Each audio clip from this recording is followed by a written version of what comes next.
가산동 땅꺼짐 사고에 이어서 상도 초등학교 유치원 붕괴 위험까지 최근 발생하고 있는 건축 공사장의 안전사고 때문에 시민들의 불안과 우려가 커져가고 있습니다. 왜 자꾸 이런 일이 발생하고 있는 걸까? 두 분 전문가 모셨습니다.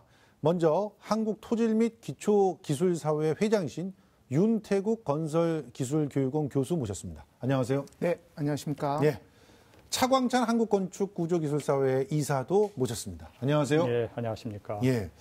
지금 상도 유치원 굉장히 큰 그런 충격을 줬습니다. 왜냐하면은 이 유치원은 단설 공립 유치원이에요. 예. 그러면 우리나라에서 가장 안전한 곳이 되어야 되는 곳 아니겠습니까? 예, 맞습니다. 그런데 이 붕괴 현장에 직접 다녀오셨나요? 예, 다녀왔습니다. 예. 이 붕괴는 9월 6일 오후 한 11시 20분 정도에 붕괴가 됐고요. 예. 저는 이제 대책위 회의 때문에 9월 6일 날 오전 9시에 다녀왔습니다. 예. 그런데 어떤 곳이었습니까? 왜 이게 붕괴가 된 거죠? 예, 일단은 이 현장 보면은 가장 이 어떤 그 건설 사고가 많이 일어난 대표적인 경사지라는 거가 문제일 것 같고요. 예. 그 다음에 공정에 있어서도 건설 사고가 가장 많이 일어나는 공정인 굴토 작업을 했다라는 거가 특이한 현장이었습니다. 아, 예. 우리 윤 교수님도 직접 보셨습니까? 예, 그렇습니다. 저는 가산동 현장과 예. 상도동 현장 두 현장을 다 갔다 왔는데요. 예. 현장에서 발생된 원인이나 예. 그 공통점, 그다음에 차이점 등에 대해서는 조금 이따 말씀을 드리겠습니다. 예. 그런데 아주 제일 크게 극명한 것은 폭우가 온 직후 또는 폭우가 오는 중간에 발생했다는 공통점은 우선 말씀을 드리겠습니다. 아, 예. 그런데 뭐 일각에서는 특히나 상도 유치원 같은 경우에 그 지질이나 그 또 공사의 성격에 맞지 않는 그런 공법을 선택했기 때문에 문제가 아니냐 이런 얘기들이 좀 많았거든요. 그렇습니다. 일단 교수님이 보시기에도 전반적으로 그런 부분은 지적할 수 있었던 건가요? 예, 그렇습니다. 현재 있는 가산동하고 상도동 현장의 붕괴됐던 여러 정황을 보면은 아주 특징적인 부분이 하나가 있는데 네. 그게 어떤 거냐면은 예를 들면은 뭐 조금 전문적인 용어입니다만도 토류판하고 CIP 공법, 그 다음에 네일하고 코너스 들어져 있는 부분. 결국은 이렇게 생겨 있는 우각부라고 하는 그 코너 부분에서 발생됐었기 때문에 그 부분 자체는 어떻게 이해를 하시면 되냐면은 원래 시작할 때부터 사실은 조금 조심을 해야 되는 아하. 그런 부분에서 사고가 발생된 거로 이해하시면 그러니까 되겠습니다. 공사를 할 때 누구든지 조심을 해야 된다라고 다 알려져 있는 그런 그렇습니다. 곳에 충분한 주의를 기울이지 못했다.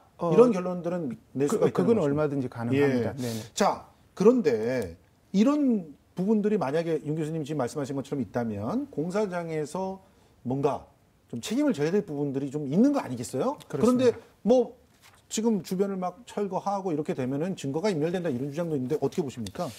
증거인멸 부분에 대해서는 조금 저희들이 고민을 해야 되는데요. 예. 사고 발생 직후에 저희들이 국토교통부에서 건설사고조사위원회가 이미 출동을 했습니다. 예. 그 출동한 결과를 가지고 이미 그 현장에서 있었던 여러 원인, 그다음에 거기에 대해서 발생됐던 사고라든지 예. 계측 자료 그런 것도 이미 확보가 되어 있고요. 예. 그다음에 관련 지자체인 동작구청, 그다음에 인허가 기관인 교육청 등에서도 여러 원인을 분석을 하고 있습니다. 예. 또 하나 더 특징이 뭐가 있냐면은 현재 철거를 한 부분은 상부 구조물만 철거가 돼 있고 아, 그래요? 하부에 있는 지하층에 있는 부분 예. 그리고 옹벽이나 흙막이는 아직까지 남아 있는 상태이기 예. 때문에 이것을 완벽한 어떤 증거 인멸이다 보기에는 조금은 문제점이 있는 것으로 이해를 하셔야 될 것 같습니다. 그러니까 땅이 계속 꺼지지 않게 위에 무게를 주고 있는 그 부분을 없앴다. 이렇게 보시면 상부에 되는군요. 있는 예. 건물 부분만 이렇게 예. 철거를 한 상태입니다. 예. 그 이유 자체는 사고 난 그 당시에는 기울어진 정도가 15.7도로 조사가 됐는데요. 예. 철거 당시에는 18도에서 계속 또 19도 무너지고 있었네요. 계속 이렇게 변이가 있었기 예. 때문에 그것을 계속 두어서는 오히려 더 큰 문제가 되기 때문에 예. 일정 부분은 철거를 했던 거로 이해가 됩니다. 우리 이사님이 보시기에도 증거인멸의 우려는 없나요? 예, 이 붕괴 원인이 뭐겠는 건가 했을 때 주 원인이 이 건물에 있는 게 아니고 예. 그 경사면에 있는 이 집안하고 네. 그다음에 거기에 흙막이 공법에가 주원이 있기 때문에 예. 그 위에 있는 건물을 없앴다라고 이것은 뭐 증거인멸이라고 보기에는 좀 약하고요. 예. 아까 그 교수님께서 말씀한 대로 제2의 사고를 방지하기 위해서라도 예. 이 건물이 기역자로 이렇게 되어 있습니다. 예. 유치원 건물이. 예. 그래서 기역자 튀어나온 부분, 고기 부분만 지금 철거를 한 거기 때문에 예. 언제든지 건물에 대한 상태가 어땠는지를 조사를 하려면은 예. 그 옹벽과 그 유치원 건물에 대한 도면만 입수를 하면은 예. 이것은 철거를 하더라도 언제든지 알 수 있기 때문에 예. 굳이 그 증거 인멸이라고 보기는 어려울 것 같습니다. 맞습니다. 네. 그러니까 건물 그 자체에 문제가 있어서 예를 들어서 예전에 무슨 삼풍백화점처럼 건물 자체에 뭐 지지 기둥을 없애거나 뭐 이래가지고 무너진 게 아니라 그렇습니다. 옆에 있는 외부적 요인이기 때문에 외부적 요인을 잘 그 보존해 놓으면 된다 이런 말씀이신데 그런데요 지금 이 터파기 공사장에서 계속 문제가 발생을 했단 말이에요. 그러니까 이 문제가 된 터파기 공사가 공법에 있어서도 좀 문제다 이런 얘기들이 나오고 있는데 그 이유를 좀 설명을 해 주십시오. 예. 이 흙막이 공사 또는 예. 터파기 공사는 어떻게 되어 있냐면은 어차피 도심지에서는 지가가 올라가면은 예. 어쩔 수 없이 지하로 굴착을 해야 되는 현장이 발생을 하게 되는데 예전에 주변에 아주 많은 여유 공간이 있을 때는 수직으로 굴착할 필요가 없고 이렇게 비탈면을 되죠. 예. 깠으면 됐었는데 그거는 이제 1970년대 이전에는 그렇게 했었는데요. 네. 지금처럼 지가가 비싸고 주변에 여러 시설물이 있는 경우는 수직으로 어떤 벽체를 설치하고 그 안쪽 내부를 굴착하는 현상, 그런 일련의 공사를 흙막이 공사, 터파기 공사라고 말씀을 드릴 수 있습니다. 예. 그런데 그러면 이 부분이 왜 문제가 된 거죠? 이 굴착을 주변을 딱 수직으로 굴착을 해서 거기다가 이제 그러니까 무너지지 않을 정도로 이렇게 벽을 세운다는 거 아니에요. 예. 철근도 싣고. 예. 그런데 이게 왜 무너지는 거죠?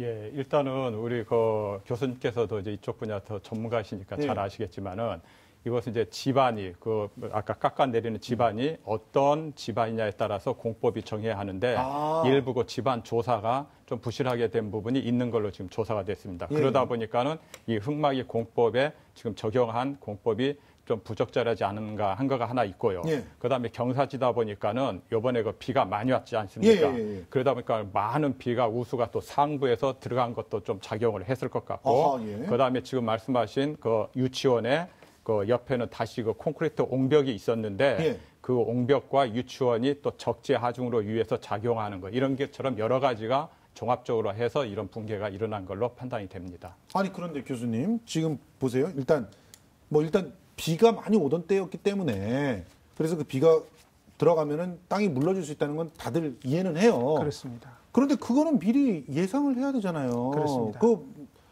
뭐 갑자기 2월에 하려고 했던 공사가 8월에 진행된 것도 아니잖아요. 그렇습니다. 예. 8월에 공사를 하고 그때는 당연히 비가 올 것이고 그럼 비가 올 것인가 그거 예상연해서 이 집안이 어느 정도 비가 오면 무너질 수 있기 때문에 우리가 생각할 때 최소한 몇 미리 이상의 비는 안 오겠지. 그러면서 최악의 상황을 놓고 거기에 맞춰서 해야 되는 거 아닙니까? 그런데 지금 예를 들어 배수로 같은 것도 제대로 안 돼 있었다라고 하는데 어떤 상황인지 좀 설명을 좀 해주세요. 이렇게 됩니다. 그 폭우로 인해 가지고 비가 많이 오게 되면은 예. 두 가지 현상이 발생되는데요. 폭우가 발생되면은 당연히 집안 내로는 물이 흘러 들어갈 것이고 예.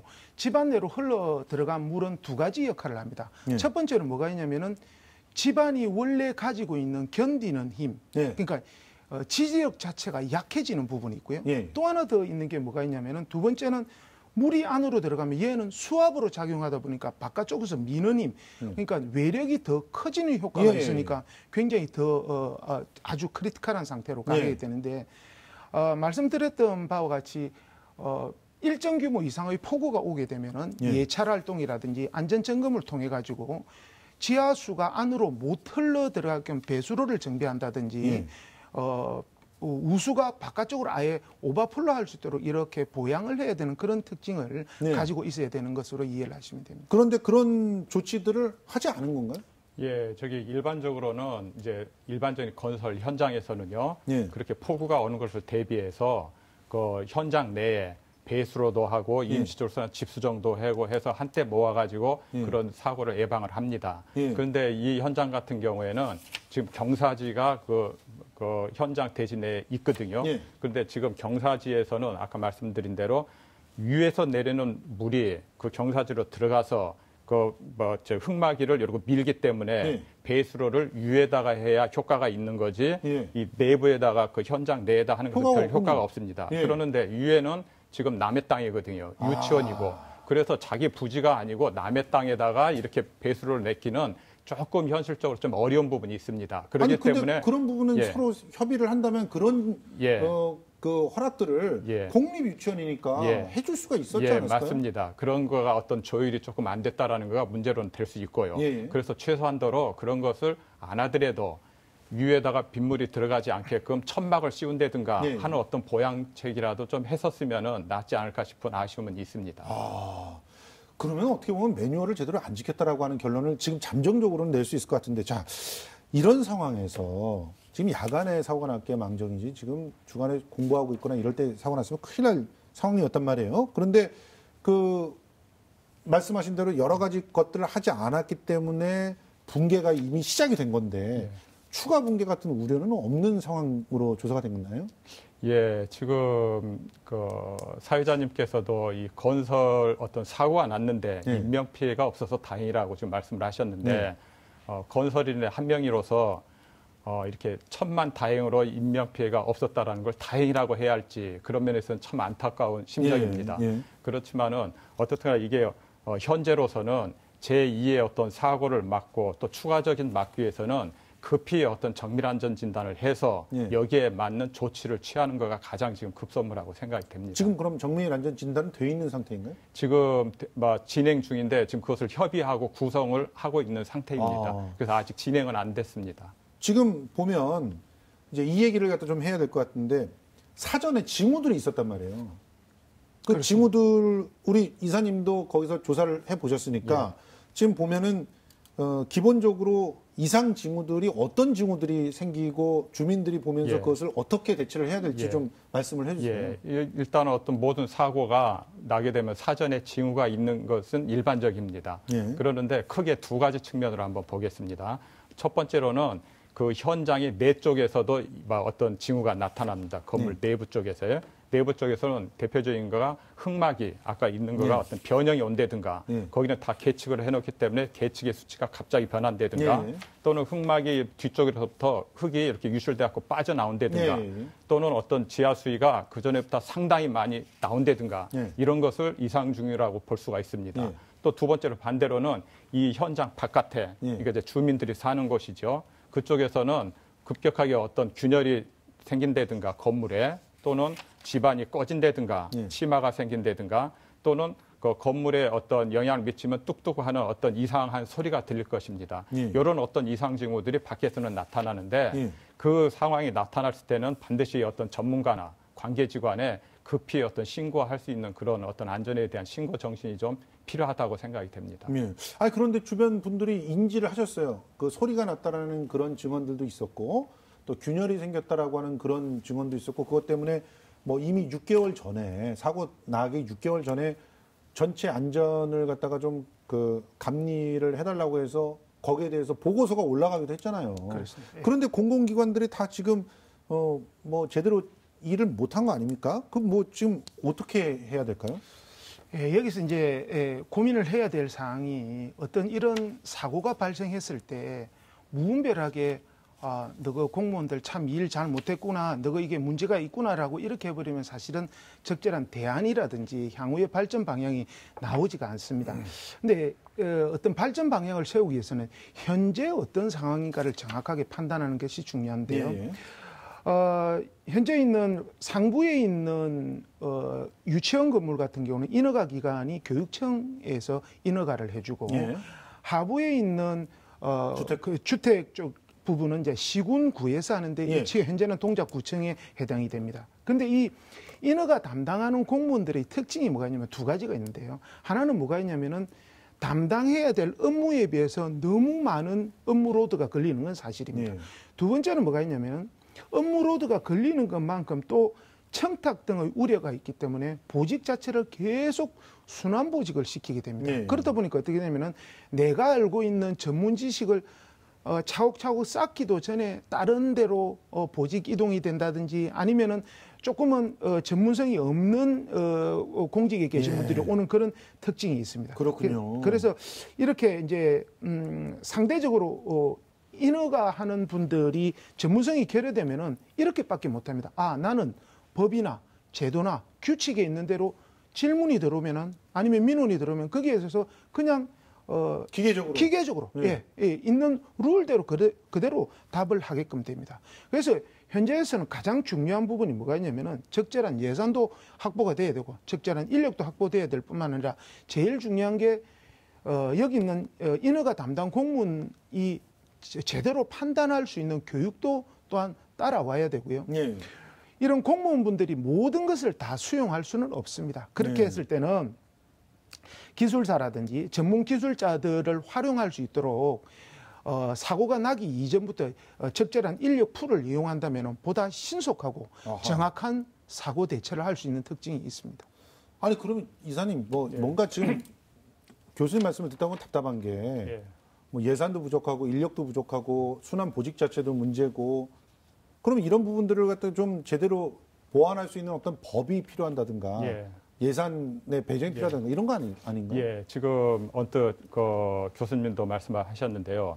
지금 이러고 어떤 설계를 하고 시공을 하고 유지 관리하는 과정에 어떤 사고가 발생하고 이런 모든 것을 어떤 법으로 우리나라는 다 규정이 돼 있습니다. 그런데 이게 어떤 일목요연하게 딱 한 줄로 돼 있는 게 아니고 다 이게 분산이 돼 있습니다. 어떤 것은 이쪽 A라는 법을 따르고 어떤 것은 B라는 법을 따르고 어떤 C라는 법을 따릅니다. 그렇기 때문에 어떤 사고가 생기면은 모든 책임이 분산이 돼 있거든요. 그 이 얘기는 책임을 갖고 이것을 처리할 수 있는 어떤 라인도 불명하다라는 내용입니다. 예를 들어서 지금 말씀드린 대로 건물이라는 것은 건축물이라는 것은 이게 유치원으로 쓰든 주택으로 쓰든 공장으로 쓰든 똑같이 안전을 해야 하는데 지금 유치원 건물은 교육청에서 담당하고 밑에 있는 다세대 현장은 구청에서 담당하고 그러니까 사고가 나면은 이게 교육청 건지 구청 건지 서로 다투다가 시간을 놓쳐버리거든요. 이런 게 불합리합니다. 그래서 두 번째로는 이런 어떤 이분화된 거가 좀 법적으로 일체화 시켜야 하는 게 필요하고 그다음에 두 번째로는 모든 사고에 제가 보기에는 90% 이상은 인재라고 생각합니다. 맞아요. 그러는데 인재 중에서도 제도적인 불합리 때문에 생긴 인재가 다시 또 90%입니다. 즉 무슨 얘기냐면은 제도를 제대로만 구축을 하면은 이런 사고도 방지할 수가 있는데 이번에 보니까 건축법에서 그 다세대 주택 같은 경우는 감리 업체도 없어도 되는 그런 건축물이었다면서요? 그러니까 이게 여러 가지로 하여튼 간에 엉기고 설켜가지고 불합리한 게 많은데 가장 근본적인 것은 이런 제도를 확실하게 근본적으로 고치는 일이 우선돼야 하는데 이건 항상 뒷전이고 용두사미식으로 초기에는 많이 거론했다가 나중에 강론으로 가버리면은 거저 형식적으로 조금 고치고 하다 보니까 이런 사고가 계속 반복되는 거가 가장 큰 구조적인 문제라고 생각이 됩니다. 그럼 전문가 입장에서 이번 사건이 반복되지 않기 위해서 뭐부터 해야 됩니까? 짧게 좀 부탁드립니다. 그래서 첫 번째로 저는 제도를 한번 이 건축에 관련된 제도를 일목요연하게 한번 총 정리를 한번 해서 하나로 좀 통일을 시키자. 그거가 제일 먼저 해야 한다라고 생각이 됩니다. 그러면 지금 이번 사태 같은 걸 초래한 그런 뭐라고 해야 될까 시공사라든가 건축물 주인이 있을 거 아니에요. 그렇습니다. 그런 사람들한테는 좀 엄격하게 뭔가 조치가 취해져야 되는 거 아니겠습니까? 그렇습니다.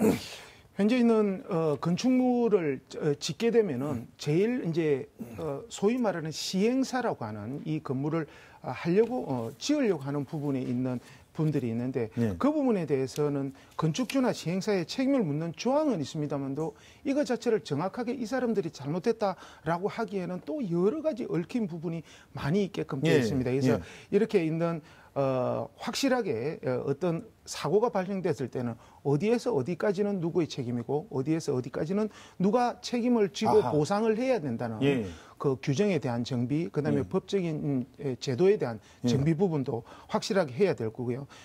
이와 더불어서 가장 중요한 부분이 설계에 따른 설계가 되어 있는 부분에 따라서 제대로 시공할 수 있는 풍토 이를 위해서는 최근에 가장 문제가 되고 있는 최저가 낙찰 부분이라든지 이런 부분에 대해서는 조금 저희들 국가 전체 차원에서 다시 한번 또 고려를 해야 될 예. 필요성이 있는 것으로 이해가 알겠습니다. 됩니다. 자, 그럼 마지막으로 두 분께 짧게 여쭤보겠는데요.